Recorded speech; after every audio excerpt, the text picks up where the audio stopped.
Hey guys, Nick here, and today we will be seeing who Shane shoots and what ramifications will happen with this particular scene. This is part 20 to What If Sophia Joined Negan. Shane takes the shot.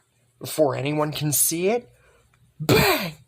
The shot goes off from his shotgun, and Negan is the victim. After hearing Sophia call Negan Dad, Shane made up his mind and knew there was only one thing to do. Kill Negan, maybe get the old Sophia back, make her see what she did. Before anyone can notice what's going on, Negan clutches his throat, blood spewing out of it, and a giant hole straight through it. Negan falls to the ground. And with his dying breaths, he tells Sophia that he loves her and that she's become a fine addition to the Saviors, and dies.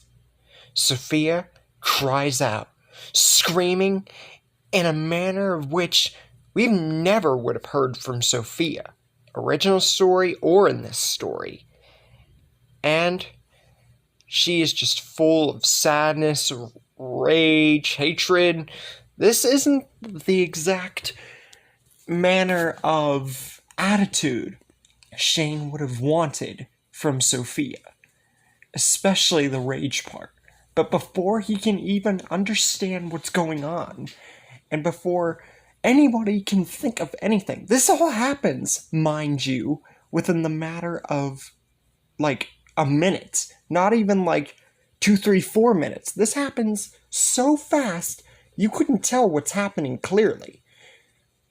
Sophia grabs her machete and rushes towards Shane super quickly and stabs it straight through Shane's heart.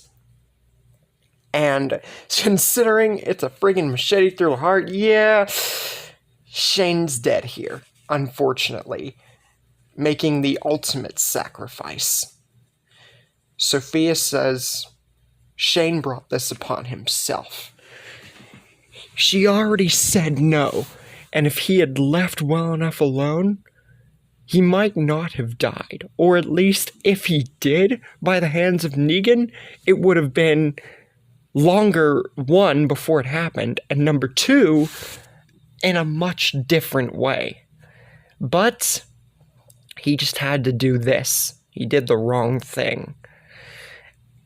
And Sophia says, now that Negan's dead, and now that he's dying, he's going to spend his last dying moments thinking about what he's done, and she'll still put him to use. He's still got a use in this world, but now it'll be serving the Saviors as a dead man. And with that, Jesus, who's still at the sanctuary, mind you, sitting at the sidelines because Shane told him to, runs off before anybody can do anything because they're too preoccupied with the fact that not only did this random guy Shane kill their leader, but now Sophia killed that guy. It's a bunch happening at once, and yeah, nobody's going to notice Jesus. No one will care to. He runs off to Alexandria because Shane would have said something about it and goes to warn them. But the battle is a mix of one and not one. On one hand, Shane has made the ultimate sacrifice to kill Negan, and now the Saviors are pretty much leaderless. But if you guys think that this is where the story ends, well, not really. We've still got a good bit of the story left to tell, and you guys will see right now. Now, as Sophia said, Shane is still going to be put to use, serving the Saviors as a dead man. Instead of Simon being chained up to the walls, like in the original story, we're going to see Shane chained up to the walls. Because Simon and Michonne were already taken care of long before this point. So, yeah. Shane gets Simon's sort of twist there, but this would still be season 6 territory, so it'd be a lot earlier. And another nice little twist is that we actually get to see Negan as a walker, because remember, Negan's got his own spinoff, so obviously we're not going to get that anytime soon. Hopefully. Anyways, we actually get to see Negan as a walker. Not only was Negan spared to remind the saviors of their former leader, but he is also given his own place, but not at the walls. He is taken back to his own bedroom and chained to the walls of the room. Why? To basically put him in the place where he should be, a rightful place for their former leader. And for Sophia to remember him, because Sophia, it's kind of her room too after a certain point. Now, it's also for Sophia to remember her pretty much former dad, because Negan, he really was a better dad, as I've stated before, than Ed ever was. So for him to die so callously like this, it really just has broken Sophia. She's not going to take this sitting down, but I'll get to more of that in a moment. She also takes Negan's bat Lucille as an extra memento to remember him by, and to signify that the leadership of saviors, just because Negan's dead, has not gone away. But like I said, I'll get to that right here in a moment. But yeah, I don't know if she would take the vest, but the bat, I feel she would most definitely take. Now, Gavin brings up a very interesting point after all this is said and done. It would take some time for all this to get arranged. But Gavin brings up a good point. Without Negan, who's going to lead them? They're down a good many of soldiers. Simon, Michonne, now Negan. Who's going to lead them? They're in a pickle. This is bad. But Sophia says, as the rightful daughter of Negan, she will take up the leadership of the saviors and steer a path to get revenge on Rick and his people. At first, tiny little part of her maybe wanted them to join, still get her family back in some shape or form, but this, nope. She is going to slaughter them all for what they did to her father. And any love or compassion she still had for her mom and Rick and them, it's gone. This is war. Meanwhile, at the gates of Alexandria, something peculiar takes the notice of Rick and his people after they've waited forever for Shane to maybe come back. All of a sudden, this tension is broken by an unfamiliar sound. Heavy, repetitive pounding on the Alexandria gates. And it almost sounds like a SWAT team banging on the gates. This is furious knocking. It's like like that, except way louder and effective.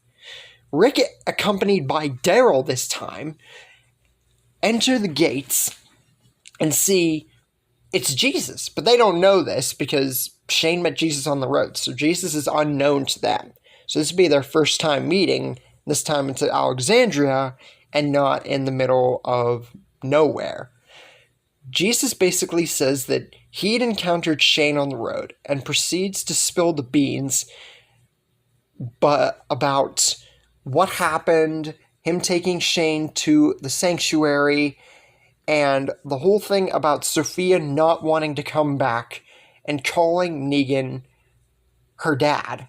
And after that, Shane taking the initiative to kill Negan, but this didn't turn out the way he wanted, and ultimately led to Sophia killing Shane, and says that he really didn't want to tell Rick's group about this or anything, but there was honestly no other way to really say it.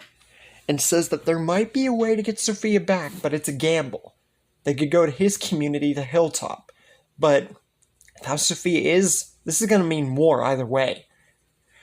Rick says that even though he doesn't want to believe all this, there really isn't a choice in the matter. And although he's very upset about Shane's death, since this is his first real loss, and it's way later in the story, there's no time to mourn. They have to get Sophia back. Because even though she killed Shane, there still has to be a way. They have not risked so much for her to not get her back. They have to try. And Rick tells all of his people about what's happened and says that he basically reiterates that even though Sophia's done what she's done and everything else, they have to try and get her back. And this might mean more, but they have to win. It's a gamble, but they have to try. Now, Carol, and especially Daryl, are proud of Rick in this moment because Rick's not giving up, even though Shane's bitten the dust, even though Negan's down and Sophia seeks vengeance on Rick and his people. Rick's not giving up. And this really would inspire everyone else that even though Sophia's definitely a part of the Saviors at this point in time, that the battle's not over yet, and that they will try their absolute best to get her back on the winning team. Now, the group goes to Hilltop like the original, but with way more people. And the whole Ethan thing, stabbing Gregory, the whole thing is not going to happen. Why? Because Rick's group, in the Savior's eyes, Negan's gone, and Simon's gone. So the whole center focus that the Saviors are focused on is Rick's group. As a matter of fact, all the other communities are just sidelined. They don't matter at this point in the story. They are not the center focus. So they just go to Hilltop to get extra support, pretty much, and formulate a plan. Now, the whole group that is going to confront the Saviors at the Sanctuary consists of Merle, Carl, Beth, Dwight, Aaron, Sherry, Nicholas, Carol, Abraham, Tyrese, Martinez, Gabriel, Mika, Andrea, Big Tiny, Glenn, Rick, Tara, Maggie, Sasha, Daryl, Enid, and Lori. That's a handful, ain't it? But, with all this said, this is the entire group that is going to head to the Sanctuary for all-out war against the Saviors in a last-ditch effort to get Sophia back for good. Also, we get a little twist with 2 extra characters coming along for the ride. Owen is coming along too, a fully redeemed good guy, because we saw his redemption a little bit before he was killed by Carol, unfortunately, and he's also taught the stick by Morgan, because if you think about it, this would fit Owen perfectly, because Morgan's really the one who redeemed him. If it weren't for him, he wouldn't have saved Denise or anything in the original, so you gotta thank him for that little tidbit. And Morgan goes along too because it would be a way to make up for those he couldn't save, Dwayne and his wife, you know. I think it'd be a nice little twist there. Now, with all this said, how will the encounter with the Saviors go? Will they encounter them on the road like before, and the war won't even happen? Or if it does, how will the war go now that Negan's out of the picture? Will Sophia finally see sense in the end and spare Rick and everybody, including her own mom? Or is any part of rationale gone with Sophia? And this means utter and complete war to the absolute end. And that's where we leave things for the moment. Hope you guys enjoyed this episode. The next episode, I'm going to warn you, is not going to be that much like war-packed as you might think, but it will definitely be something to witness. I'll at least leave you guys with that little bit of information. But with Negan out of the picture and Sophia being the new Negan, hope you guys like that little twist. Hope you guys are enjoying the series as a whole, and I will see you guys in the next video.